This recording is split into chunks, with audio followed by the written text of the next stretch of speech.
Simbolo ako ng innocence at bagong simula. Kapag ibinigay mo ako, ibig sabihin gusto mong magsimula ng simpleng pagmamahal, pure, masaya at totoo. Ako si Orchid. Rare ako at elegant. Simbolo ako ng lakas at kakaibang ganda. Kapag ako ang ibinigay mo, ibig sabihin espesyal ang taong yun. Ako si Lavender. Ako ang bulaklak ng kapayapaan at healing. Ibinibigay ako kapag gusto mong iparamdam ang comfort at support.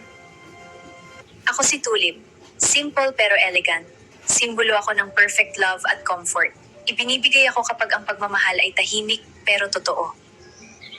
Ako si White Rose. Ako ang simbolo ng purity at respeto.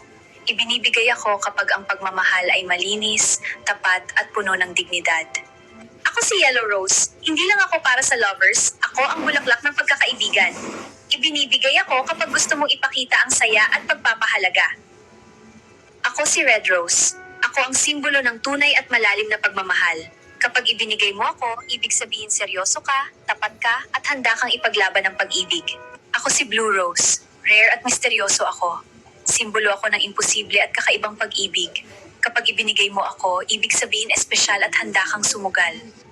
Ako si Daisy. Simbolo ako ng innocence at bagong simula.